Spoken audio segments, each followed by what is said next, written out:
What do you mean? Guiliman leaned forward, troubled by the lion's words. Too long Aurelium has gone unpunished for its misdeeds. Even in the lifetime of your father, it was the birthplace of violence and discontent. There can be no cure for this infection at the heart of the Imperium, save for a complete execution. Aurelium is not a single entity. It is a place filled with people of many loyalties and manners, Guiliman said, fearing the direction of his brother's argument. He looked to Sanguinius, but the Emperor said nothing. You cannot condemn a whole world for the crimes of a few. Not a few! Spittle flew from the lion's outburst. Aurelium is a non-compliant by any terms of the definition.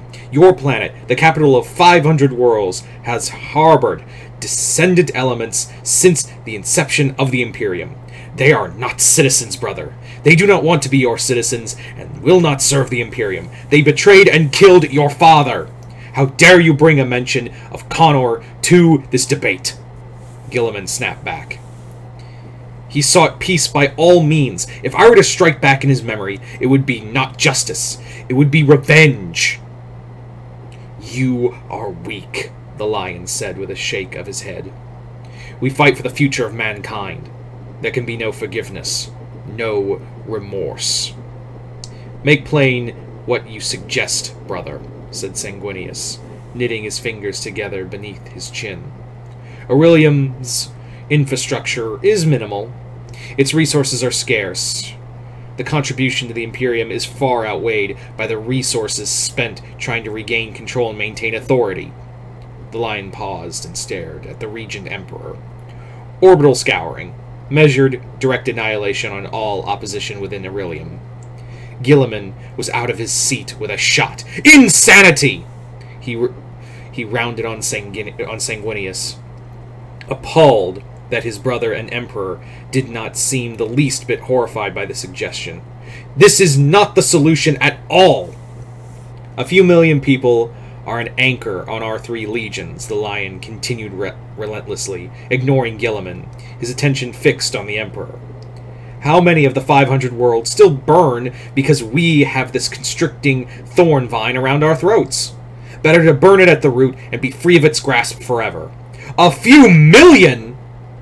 Guiliman could hardly speak out the gathering rage. My people are not expendable at any cost.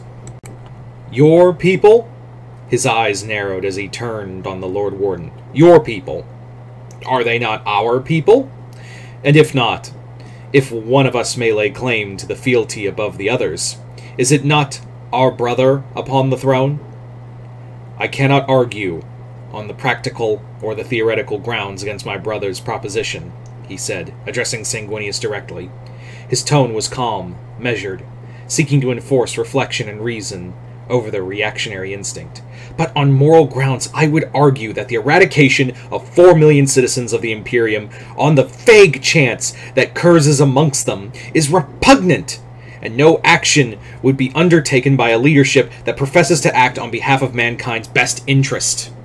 How many of the 500 worlds of Ultramar resistance compliance? The lion asked quietly. How many came to the Imperium after bombardment, after you set your legions upon them? 38, Guiliman responded. I remember each and every one clearly. Would you like me to list the names?